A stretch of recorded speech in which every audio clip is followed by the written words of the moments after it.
I will take your questions, Jonathan. Sarah, on the president's decision to disinvite the Eagles, he's suggesting this is about the national anthem. Is the president aware that not a single player on the Eagles through the entire season knelt for the national anthem?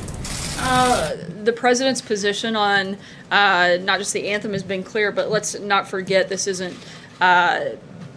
There were 80 members of the Eagles organization that RSVP'd and committed to attend this event as recently as Friday, as well as over 1,000 fans of the Eagles organization. And the Eagles are the ones that tried to change their commitment at the 11th hour. And the president, frankly, thinks that the fans deserve better than that. And therefore, we changed the ceremony to be a focus on celebrating our great country. Why is he Pamela? acting like this is about the national anthem? And is he concerned that we heard from Steph Curry and from LeBron James the suggestion that whoever wins the NBA championship, they're unlikely to be here? Is this about something more than the national anthem? Something other than the national anthem? Look, if this wasn't a political stunt by the Eagles franchise, then they wouldn't have planned to attend the event and then backed out at the last minute. And if it wasn't a political stunt, then they wouldn't have attempted to reschedule the visit when they knew that the president was going to be overseas. And if this wasn't a political stunt, they wouldn't have waited until Monday, well after 1,000 of their fans had traveled and taken time out of their schedules to offer only a tiny handful of representatives to attend the event. Pamela? To be clear on that point, this isn't about the national anthem, it's about so few players coming in the end, correct? Certainly the president has been very clear what his position is in regards to the national anthem. We've never wavered on that. The president thinks that people should stand for the national anthem, particularly when it comes to the NFL. It's not about a particular team. It's about having pride in our country and about being respectful to the men and women who have fought and died to preserve our country. In terms of this, the Eagles are the ones that changed their commitment at the last minute. The president felt it was appropriate to change the event to be a ceremony to celebrate our country. Just to follow up, Sarah, Catherine, really sorry, I'm important gonna on keep yesterday going. on the statement that you made, you referred us to the outside counsel on the Don Jr. statement that the president was involved in. The outside counsel did weigh in, saying that yes, the president did dictate the statement. Rudy Giuliani was on CNN saying it was a mistake to say that the president didn't dictate it. So do you want to correct the record on your statement from August when you said he certainly didn't dictate? Once again, I'm not going to go into detail and go into a back and forth. And I know that you guys would love to engage on matters of conversations between the special counsel and the outside counsel, but we've purposefully walled off, and I'm not going to comment on the outside counsel. Outside counsel in August as well, but you still talked about it. So why can't you correct the record now? Again, I'm not going to answer questions that deal specifically with conversations between the outside counsel and the special counsel. Not to answer the question? Again, I am not going to get into a back and forth with you on that, and I'd refer you to the outside counsel. Catherine. Sarah, President Trump won Pennsylvania by a narrow margin. The GOP is looking to pick up a Senate seat there. Does he risk alienating key voters in that state by disinviting Eagles, but also by the statement that the team abandoned the fans? Certainly, we would hope that all of the people of Pennsylvania would share the president's commitment to the national anthem and the pride that we have in our country, and certainly not meant to be a slight to anyone, but frankly, a reaffirmation of what a great country that we live in, and to stand for the national anthem is something the president has been very clear on. Sarah? Thank you, Sarah. On Thursday, Prime Minister Abbott will be here to meet with the president. What will be on his agenda going into the meeting in terms of will they discuss trade issues? And the president said the other day that Japan, China, and South Korea can provide economic assistance to North Korea. And does the president plan to raise this issue with Prime Minister Abe? I'm not going to get ahead of the president's meeting with the prime minister, but we certainly anticipate the summit with North Korea that will be next week to come up, as well as trade issues and other matters, and we'll be happy to provide a readout, and the president will speak to that tomorrow. Josh? Sorry, I'm going to keep going. Josh, go ahead. The Administrator Scott Pruitt asking we reported today to help his wife get a Chick-fil-A franchise. Does the president think that's ethical behavior? I haven't spoken with the president about that since that report came out. I have Matthew? one follow-up for you, Sarah. Back to her question. I'm asking really about the special counsel, the outside counsel. The only question is, do you think your statement in August was accurate? Your statement, not this. Was your statement accurate or inaccurate? Again, I know you want to get me into a back and forth with you on this conversation. Back and forth. You said something. We just want to know if it was accurate or not. Was Look, I know your statement goal accurate? is to engage me in a conversation about matters dealing with the outside counsel, and I'm not going to do that today. Not about the outside counsel. You said something from the podium. Was it accurate or not? That's all we Again, want to know. I work day in, day out, and I believe, frankly, with the majority of you here in the room, I think you all know I'm an honest person who works extremely hard to provide you with accurate information at all times. I'm going to continue to do that, but I'm not going to engage on matters that deal with the outside counsel. Justin? I wanted to ask about OMB, but just to follow on this quickly, and I think you were asked the question earlier, is the reason that you're unwilling to engage on this because either you have already or you anticipate yourself having to talk to special counsel about this statement? It's because the appropriate venue for these questions to be addressed would be through the outside counsel, and that's why I would refer you to them to answer them. So on OMB, they issued a revised rescission request today, and it withdrew the proposed cuts on Hurricane Sandy recovery funds, Ebola funding. I'm wondering if we should see those retreats as the administration inaccurately concluding at first that those were money that was no longer needed, and if that's happened just in the last couple months, why that wouldn't be true for other areas of the budget that the administration has targeted going forward. Not necessarily, but I would refer you to OMB to get into the details of that, and we'll be happy to provide additional information also over the next few days on specifics with rescissions. John? Sir, the president again took a stick to his favorite piñata, Jeff Sessions, today. What is the president's goal here? Is it just simply to remind the attorney general that he's really PO'd at him and he's not going to let him forget it? Is he trying to get him to quit? Is he trying to emasculate him and holding him up? I mean, what is the president trying to do? Look, the president's made his position on this extremely clear, and I don't have anything to add beyond that. Sager, just because you laughed the hardest at John's joke, I feel like you've earned the right for the next question. Sarah, the president tweeted today that he was concerned that the FBI was weakening or slow-walking the DOJ and IG investigation into the Hillary Clinton email investigation handled by FBI Director James Comey. What is he basing that concern on? Is it based on conversations that he's had with FBI personnel currently, or is it simply an observation based on the past? Look, I think the president would like to see this process move faster. They've been obsessed with a number of other issues in which they've spent a great deal of time on. I think he'd like to see some of that spread out and some time spent on that. Does he think it's appropriate to encourage the Inspector General to release it based on his timeline rather than their own? The president wants full transparency in this process, but he also wants it to be expedited and completed quickly on all fronts. Andrew? Thanks, Sarah. I wanted to follow up on Josh's question and Sarah's question, but in a larger sense. The president, whether it's on his Twitter account or otherwise, keeps saying things that are not borne out by the facts, whether it is the Eagles thing is about the national anthem, or we got $6 billion for opioids and getting rid of that scourge that's taken over our country, and the numbers are way down. We have thousands of immigration judges. And so the president keeps saying things that aren't true. And this thing with dictating the statement. What's the question? Sorry, Andrew. We could get there. Why, if things that you keep saying from the podium turn out to not be true, and things the president keeps saying in a number of venues keep turning out not to be true, why should we be able to trust that the information we're getting from this administration is accurate? And more importantly, why should Americans be able to trust that what they hear from this White House is always the truth? Once again, I don't know how many times I have to address this, but I work every single day to give you accurate and up-to-date information, and I'm going to continue to do that. Frankly, I think my credibility is probably higher than the media's, and I think that in large part that's because you guys spend more of your time focused on attacking the president instead of reporting the news. I think that if you spent a little bit more time reporting the news instead of trying to tear me down, you might actually see that we're working hard trying to provide you good information and trying to provide that same good information to the American people. John?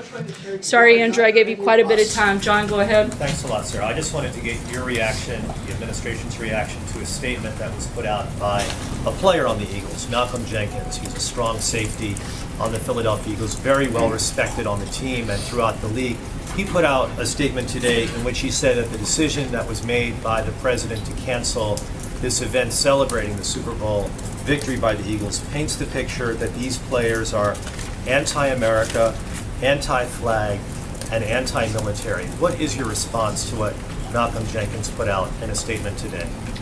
I've addressed this a few times. Again, the Eagles were the ones that committed to an event on Friday. They submitted over 80 members of the Eagles franchise for the event, along with over 1,000 fans to participate. And it was the Eagles organization that tried to change their commitment at the 11th hour. If this wasn't a political stunt, then they wouldn't have planned to attend the event and then backed out. If it wasn't a political stunt, they wouldn't have attempted to reschedule an event for when they knew that the president would be out of the country, and they wouldn't have waited until the very last minute to make these changes if this wasn't about some type of political statement that they were trying to make towards this president. Cecilia?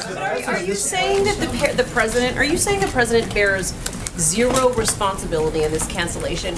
This is a president who called NFL players SOBs, who implied that some players who don't stand for the national anthem do not belong in this country. Does he bear zero responsibility for players like the Warriors and the Cavs not wanting to come and the Eagles bailing on this? The president his position hasn't changed on this throughout the process, and the president's position was very clearly stated in a number of forums and venues, and the Eagles made the commitment to come and to be part of that event well after the president had established his feelings in regards to the national anthem. And once again, they made that change at the last minute, not the president. He's the one that has been completely consistent in his viewpoint when it comes to this. Steve? Sarah, the president last year broke with recent tradition and did not host an Iftar dinner. Is the president hosting such a dinner this year, and can you tell us how the invitees were selected? He is hosting a dinner tomorrow evening.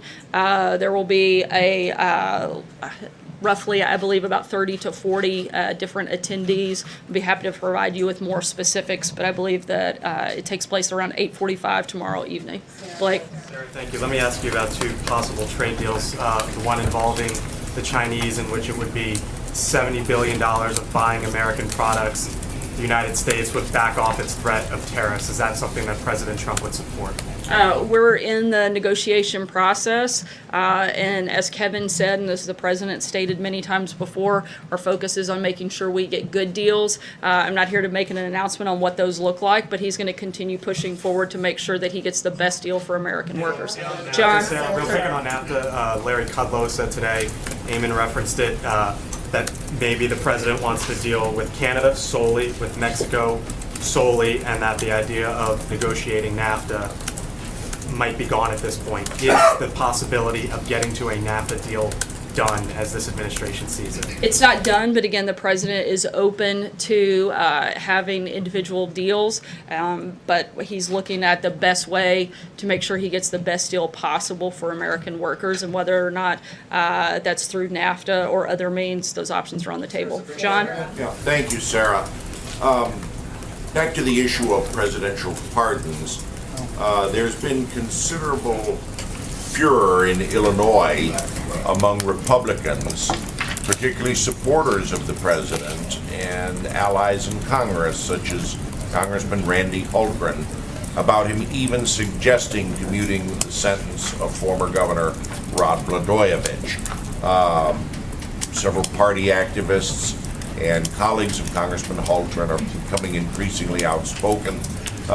Is he going to go ahead with the commutation, or is he backing down, and is he aware of the criticism from supporters of his? The president hasn't made a final decision on that, but as you know, the president doesn't base his decisions off of the criticism of others, but on what he thinks is the right decision to make, and that's what he'll base it on. Dave? Thanks, Sarah. The president is also meeting with lawmakers here this afternoon. What's on the agenda? A number of items will be discussed at that event, and we'll be sure to provide info afterwards. Hunter? Thank you, Sarah. Does the president still think his response to the hurricane in Puerto Rico deserves a 10 out of 10 score now that estimates say almost 5,000 people died there? The federal response, once again, was at a historic proportion. We're continuing to work with the people of Puerto Rico and do the best we can to provide federal assistance, particularly working with the governor there in Puerto Rico, and we'll continue to do so. Peter, any concern about the massive volume of the death toll there? The administration came out in support of the bakers' freedom of expression in yesterday's Supreme Court case. I guess I'm asking, why are athletes' rights to express themselves freely any different than the bakers? When it comes to the bakers, we're pleased with the Supreme Court's decision. The First Amendment prohibits government discriminating against the basis of religious beliefs, and the Supreme Court rightly concluded that the Colorado Civil Rights Commission failed to show tolerance and respect for his religious beliefs. In this case and others, the Department of Justice will continue to vigorously defend the free speech and religious freedom First Amendment rights. So I guess my question is simple. So if the White House supports the bakers' right of free speech, why doesn't the White House support the players' right to free speech? The president doesn't think that this is an issue simply of free speech. He thinks it's about respecting the men and women of our military. It's about respecting our national anthem, and it's about standing out of pride for that. Sorry, take one last question. Will he commit to a roundtable? Police-involved shootings. Will the president then, if it is about free speech and he supports these ideas, will the president commit to a roundtable with America's athletes on topics of social injustice? Certainly be happy to ask him. See you. Has he not considered, just for clarity, is it not something that has had any discussion to this point, given all the division in this country over this topic of social injustice? Certainly we look at ways every single day to unify our country. The president has worked actively and tirelessly to be the president of all Americans. I think you can see that reflected in the policies that he's put forth. I think one of the biggest things that you've seen come out of this administration, frankly, that is far and vastly different than previous administrations, is providing economic opportunity for all Americans. And one of the greatest equalizers that we can have is to provide a level playing field, and the president has worked increasingly hard to make sure that that happens. Kevin spoke about that earlier, and he's going to continue to do that. Take one last question, Stephen. About police-involved shootings. Stephen. Is the president aware that this is Sorry, about Stephen, go ahead. police-involved shootings and not about disrespecting the flag? Is the president aware Stephen, of that, Sarah, if you please? could go I ahead. understand you're going to Stephen, but I'm asking, there's an underlying issue, and it just keeps going about disrespect of the flag and soldiers. There are black and brown soldiers that fight in the military as well, who feel that taking a knee, bringing an attention to police-involved shootings is something that this White House should deal with. Is the president aware that taking the knee is about police-involved shootings? The president has made his position crystal clear, and that it's about, I let you rudely interrupt me and your colleague. I'm going to ask that you allow me to finish my answer. I would be happy to answer it if you would stop talking long enough to let me do that. The president has made his position crystal clear on this topic. He feels strongly that standing for our national anthem is something that we should do, something that matters to what makes our country special and unique and what sets us apart. He's not going to waver on that, and he's not going to apologize for it. And frankly, more than 70% of Americans agree with him on that matter. If you go back to what the original intent was, this has been made a political argument of which the president is not going to back down from, and he's been clear on it. Stephen, last question. April, I've addressed your question. I'm not going to continue to engage with you. Stephen. The NFL is now telling people they have to stand. Will the president deal with the issue of police-involved shootings? I'm going to deal with the issue of addressing your colleague's question. But it's a real question. Can you take it to the president and come back to us with it? Stephen, go ahead. Always happy to yield to a colleague, but let me ask you about Scott Pruitt, because the two Republicans who represent Iowa in the Senate have had it with the EPA administrator. Chuck Grassley said that Pruitt has betrayed the president. Joni Ernst says that Pruitt is as swampy as you can get. Josh and his colleagues report in the Washington Post today new elements of just how swampy that is. So let me ask you, how is it, in the face of all that we've learned, how is it that President Trump continues to have confidence in the EPA administrator, assuming that he still does? Once again, I haven't had a chance to speak with the president directly about the Washington Post's new report. We continue to have concerns and look into those, and we'll address them. Thanks, guys.